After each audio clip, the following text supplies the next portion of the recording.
السلام علیکم۔ آج فروری کی 3 تاریخ ہے اور بدھ ہے۔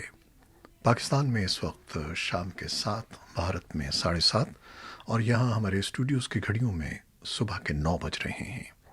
وائس آف امریکہ واشنگٹن کی اردو سروس سے میں ہوں خالد حمید، خبروں کے ایک بلیٹن کے ساتھ۔ میانمار میں فوجی بغاوت اور ملک کی معزول کردہ سربراہ آنگ سان سوچی کی گرفتاری کے بعد سول نافرمانی کی تحریک شروع ہو گئی ہے۔ تحریک میں نوجوان، طلباء اور طبی عملہ پیش ہے۔ میانمار کے 70 ہسپتالوں کے عملے نے فوج کے اقتدار پر قبضے کے خلاف احتجاجاً کام چھوڑ دیا ہے۔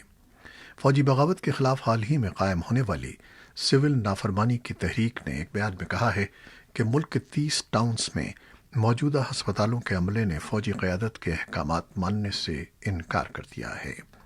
اس تحریک میں 4 ڈاکٹرز بھی شامل ہیں۔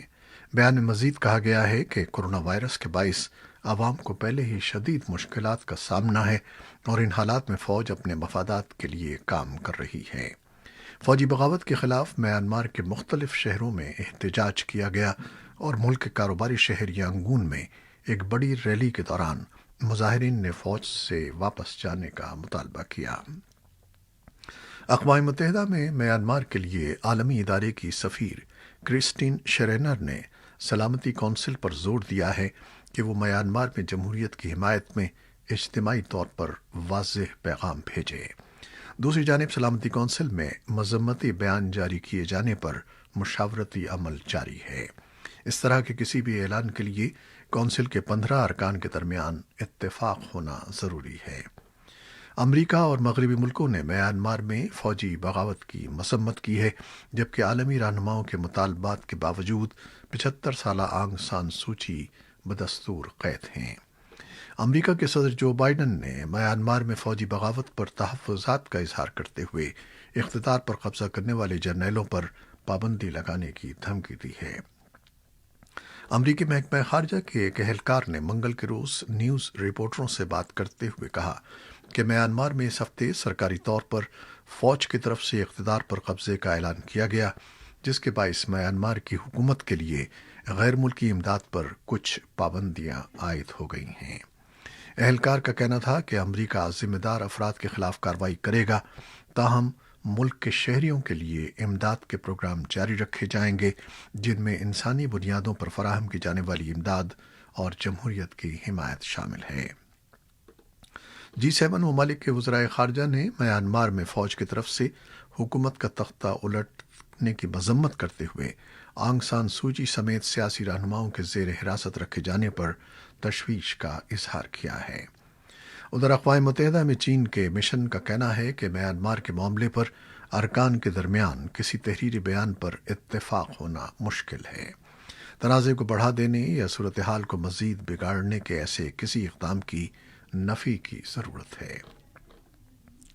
افغانستان میں تعینات نیٹو افواج کے اہلکاروں نے دعویٰ کیا ہے کہ گزشتہ سال فروری میں امریکہ اور طالبان کے درمیان کیے گئے امن معاہدے کی ڈیڈ لائن کے بعد بھی نیٹو افواج افغانستان میں رہیں گی، جس کے بعد یہ خدشہ پیدا ہو گیا ہے کہ امریکہ اور طالبان کے درمیان کشیدگی میں مزید اضافہ ہو سکتا ہے۔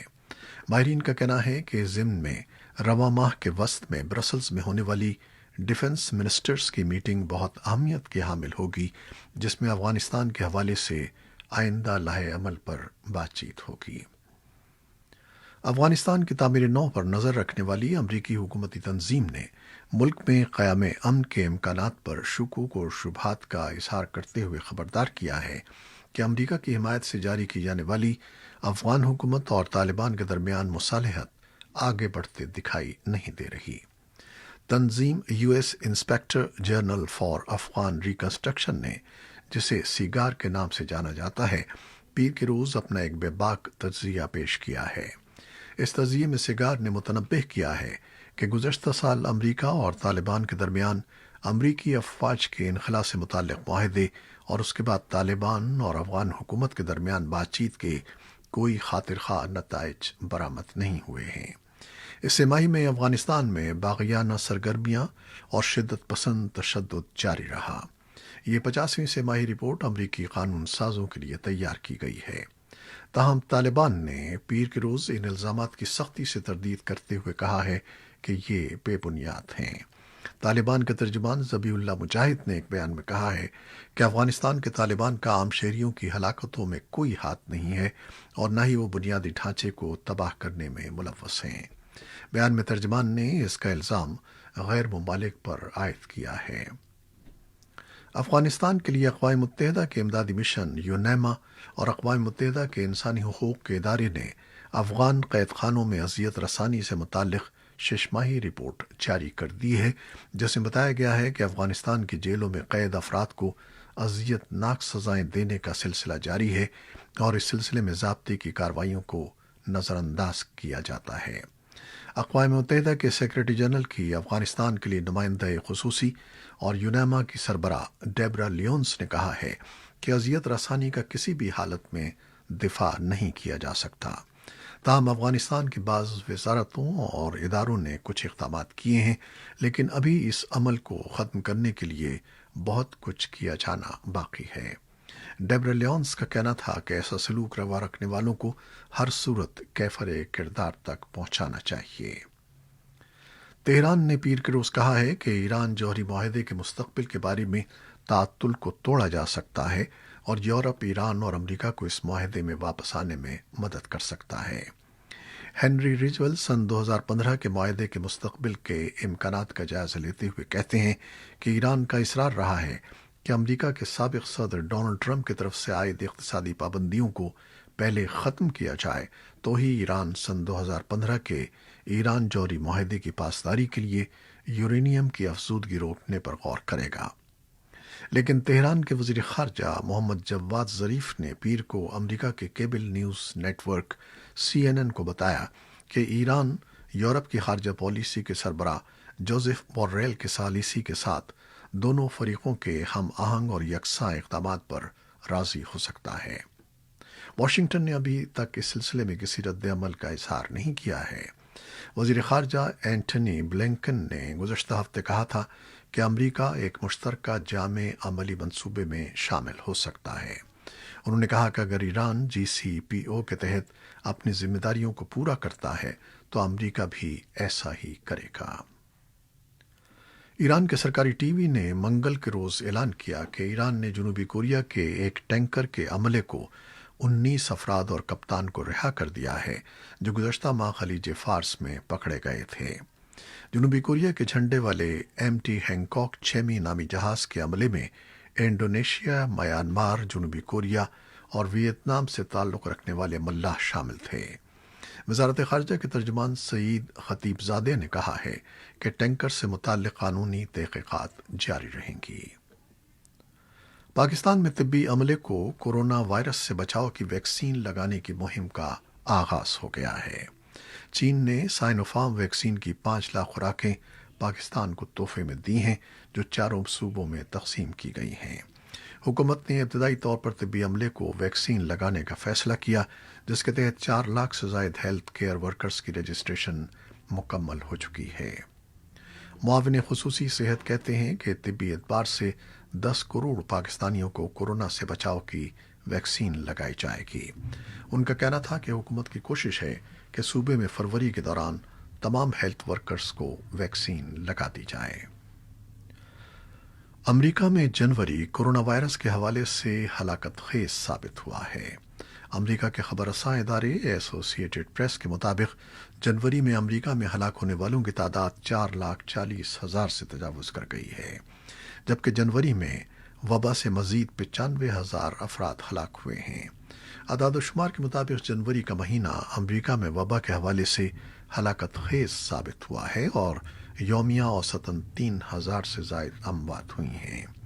رپورٹس کے مطابق امریکہ میں وبا کے پھیلاؤ میں معمولی کمی آئی ہے، البتہ امید ظاہر کی جا رہی ہے کہ ویکسینیشن سے اس میں مزید کمی ہوگی۔ امریکی اسٹیٹ ڈپارٹمنٹ نے ڈینیل پرل قتل کیس کے ملزم عمر سعید شیخ کو ڈیتھ سیل سے نکالنے کے پاکستان کے سپریم کورٹ کے فیصلے پر کہا ہے کہ امریکہ اس پیش رفت پر فکر مند ہے۔ اسٹیٹ ڈپارٹمنٹ کا کہنا ہے کہ عدالتی فیصلے پاکستان سمیت دنیا بھر میں دہشت گردی کے متاثرین کی توہین ظاہر کرتے ہیں۔